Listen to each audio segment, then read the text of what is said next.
बिस्मिल्लाहिर्रहमानिर्रहीम अस्सलाम वालेकुम वरहमतुल्लाहि वबरकातुहू। नाजरीन, इस वक्त मैं अपने महल्ले एक नवा होटल खोलिया, चाचे मोहम्मद साहब बना ने बारवाल, इन्होंने जनाब बिस्मिल्ला होटल खोलिया। इन्होंने इस टाइम मैं इत्थे मौजूद हाँ, अज ओपन किया इन्होंने होटल। नाले तो इन्होंने मुबारकबाद देने होटल खोलन की, नाले इन्होंने गलबात करनी कि चीज़ां इन्हें इत्थे रखियां ने। तो मसलन ये साडे पिंड नूं अशद जरूरत है, साडे पूरे पिंड विच रोटियां वाले तंदूर तो काफ़ी जगह ते मौजूद ने, लेकिन ये सालन बिरयानी वगैरह पूरे पिंड विच साडे नहीं लभदी।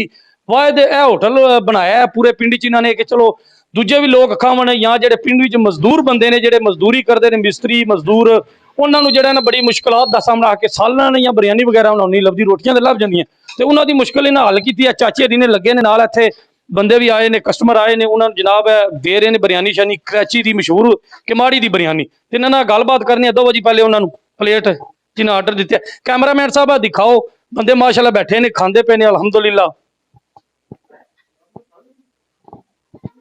बिरयानी ज्यादा चल रही, मेरे ख्याल ज्यादा बंदे बिरयानी पसंद कर रहे हैं। चाचे री जेडे ने ना, जिन्हें टोपी पाई, ये आए ने कोटले थी माशाल्लाह, अपने साइकिल से मेहनत मजदूरी करते हैं। इधर कैमरामैन साहब अस्सलाम वालेकुम जी। वालेकुम अस्सलाम। चाचा जी पहले नंबर ते साडी तरफों मुबारक जी। खैर मुबारक। ये होटल का के नाम है? ये जी बिस्मिल्ला होटल। अच्छा, तो ये मसलन किस तरह तुहानू ख्याल आया कि ये जेड़ा रोटी टुकर वाला होटल होना चाहिए? साडे पूरे पिंड दे च इस किस्म की सहूलत पहले नहीं सी, अच्छा, जिस तो करके मैं सोचा कि चलो मतलब कि अपना भी फायदा और आवाम का फायदा, ये सहूलत होनी चाहिए पिंड दे विच। क्योंकि साडे पिंड दे कंडक्शन का काम बहुत ज्यादा होंदा है, लेबर बहुत ज्यादा है इत्थे, और लेबर जी सारा दिन नान पकौड़े खा खा के तंग आई सी। काफ़ी लोगों ने कहा जी मतलब कि कोई रोटी सालन का होटल होना चाहिए इत्थे, जिस तो मैं फिर खुद ही मतलब होटल मतलब बना लिया है। मैं कहा चलो कोई लोगों की खिदमत करो, कोई अपना मतलब कि रोजगार बनया रहे। अच्छा जी, पैसे लो जी जना खादी? नहीं, आज इफ्तिताह आई, कोई पैसा नहीं, पहले दिहाड़े फ्री? पहले दिहाड़े फ्री है। अच्छा जी, अच्छा तुसी दसो जी, खादा बिरयानी खादी जी? जी बिरयानी मजा कैसा? बहुत मजेदार है, बहुत अच्छी बिरयानी पक्की है। इस तरह की बड़े बड़े वड्डे होटलों की बिरयानी पकदी है, बहुत अच्छी पक्की। इस दे नाल दी और घट घट होटलों की पकदी। चलो आज फिर पहले दिहाड़े फ्री, अगू भी तावन करना चाचा ने ना। अच्छा चाचा जी इंशाल्लाह जरूर तावन करांदे, हर वक्त तावन करांदे जी। ठीक है, मेहरबानी। चाचा जी पहले नंबर ते दसो वा तुसी केड़ी-केड़ी डिश रखी, के चीज रखी? पुत्र इधर कैमरा मारो। अच्छा जी, चाचा जी के इत्थे रखिया जी, दसो जरा। ए जी दाल, कैमरामैन वाओ, जी ये दाल है।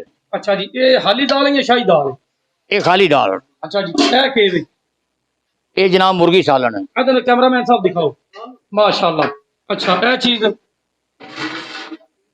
इधर दिखाओ जी, बड़ा देश का जेड़ा बिरयानी वाला है। जी जी, ये बिरयानी वाला है। ते बिरयानी उत्ते वाली तो नहीं होंदी? ये वो तय वाली है। अच्छा, तय वाली बिरयानी। ते आ के वे जी? सब्जी आलू मटर। अच्छा, सब्जी भी है आलू मटर जी, ठीक है।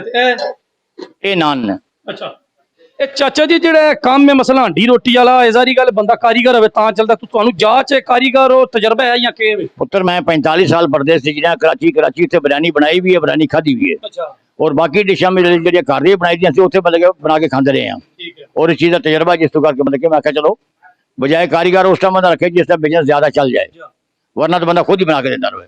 ठीक है, वक्ती तौर पर तुसीं पहला दिन एक काम तुसीं शुरू किया, अल्लाह पाक इहदे च बरकत पाए। ये जिहड़ियां चार डिशां ने यही सेम रवंदियां या चेंज होंदियां रवंदियां? नहीं, जिस तरह लोगों की डिमांड होगी इस तरह सब वधियां जाणगियां। ठीक है, तुसीं एक मैन्यू कार्ड भी बनाओ ना, मैन्यू कार्ड जिहड़े हुंदे ने, बैनर भी चौका दे लो, मैन्यू कार्ड जिथे जिथे मजदूर लगे ने काम ते उन्होंने भी दो कम से कम या करे थोड़ा वाला बैनर लो, ताकि बंदियां नूं पता लगे, नवी चीज ठहर के पता लगे। नहीं इंशाल्लाह मतलब करांगे आस्ता आस्ता। ते रेट के बिरयानी दी प्लेट दा एक के रेट है? बिरयानी दी प्लेट जी ये सादी सी दे रहे हैं 80 रुपए की। अच्छा, और चिकन दे रहे हैं 120 रुपए की। चिकन वाली 120 दी। ते सब्जी? सब्जी जी 60 रुपए, दाल 60 रुपए। सब्जी 60, दाल 60 जी। ते ओ जेड़ा गोश्त है? गोश्त 120 ओ प्लेट 120 जी, 120। ठीक है।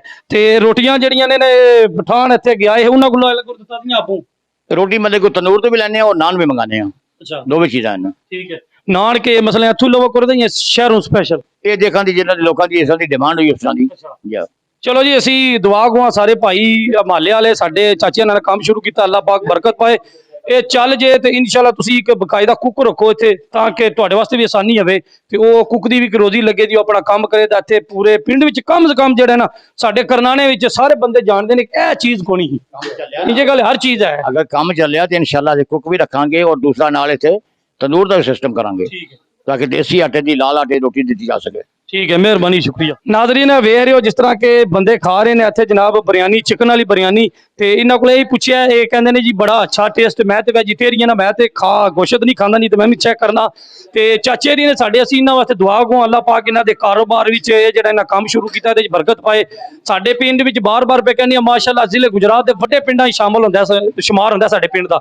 ਲੇਕਿਨ ਰੋਟੀ ਤੰਦੂਰ ਬੜੇ ਹੈ, ਲੇਕਿਨ ਸਾਲਨ ਬਿਰਿਆਨੀ ਵਾਲਾ ਸਿਸਟਮ ਕੋਈ ਨਹੀਂ। ਆ ਮਜ਼ਦੂਰ ਤਬਕੇ ਵਾਸਤੇ ਕੋਈ ਇਹਨਾਂ ਨੂੰ ਜਗ੍ਹਾ ਨਹੀਂ ਜਿੱਥੋਂ ਜਾ ਕੇ ਉਹ ਲਿਆਵਣ, ਜੋੜੀਆਂ ਲਿਆਉਂਦੇ ਜਾਂ ਦਾਵਤ ਦਿੱਤੀ ਲਿਆਉਂਦੇ, ਜਾਂ ਉਹਦੇ ਤੋਂ ਇਲਾਵਾ ਹੋਰ ਵੀ ਜਿਹੜੇ ਨਾਰਮਲ ਬੰਦੇ ਨੇ ਉਹਨਾਂ ਵਾਸਤੇ ਵੀ ਇਹ ਜਿਹੜਾ ਸਪੈਸ਼ਲ ਚੀਜ਼ ਹੈ ਕਿ ਚਲੋ ਕਿਰੇ ਘਰ ਪਕਾਉਣ ਤੇ ਨਹੀਂ ਦਿਲ ਹੁੰਦਾ, ਬੰਦਾ ਇੱਥੋਂ ਆ ਕੇ ਲੈ ਲਵੇ। ਤੇ ਮੈਂ ਸਾਰੇ ਪਿੰਡ ਅੱਗੇ ਪੁਰਜ਼ੋਰ ਅਪੀਲ ਕਰਾਂ ਦਾ, ਗੁਜ਼ਾਰਿਸ਼ ਵੀ ਕਰਾਂ ਦਾ ਕਿ ਇਹਨਾਂ ਨੇ ਇੱਕ ਕੰਮ ਸ਼ੁਰੂ ਕੀਤਾ, ਤੁਹਾਡੀ ਮਿਹਰਬਾਨੀ ਰਿਕੁਐਸਟ ਹੈ ਕਿ ਇਹਨਾਂ ਨਾਲ ਤੁਸੀਂ ਤਾਵਨ ਜ਼ਰੂਰ ਕਰਨਾ, ਕਮ ਸੇ ਕਮ ਇੱਕ ਵਾਰੀ ਆ ਕੇ ਇਹ ਟੇਸਟ ਜ਼ਰੂਰ ਕਰਨਾ ਕਿ ਇਹਦਾ ਟੇਸਟ ਕੈਸਾ। ਉਮੀਦ ਕਰਨਾ ਕਿ ਤੁਹਾਨੂੰ ਵੀਡੀਓ ਪਸੰਦ ਆਵੇ ਦੀ ਤੁਸੀਂ ਨਾਲ ਤਾਵਨ ਵੀ ਕਰੋ। ਤੇ ਇਨਸ਼ਾਅੱਲਾ ਜ਼ਿੰਦਗੀ ਰਹੀ ਤੇ ਕਿਸੇ ਹੋਰ ਮੁਕਾਮ ਤੇ ਕਿਸੇ ਹੋਰ ਵੀਡੀਓ ਤੁਹਾਡੇ ਨਾਲ ਦੁਬਾਰਾ ਮੁਲਾਕਾਤ ਹੋਵੇ ਦੀ। ਉਸ ਵਕਤ ਦਾ ਮੈਨੂੰ ਦਿਓ ਇਜਾਜ਼ਤ। ਅੱਲਾਹ ਹਾਫਿਜ਼। ਪਾਕਿਸਤਾਨ ਜ਼ਿੰਦਾਬਾਦ।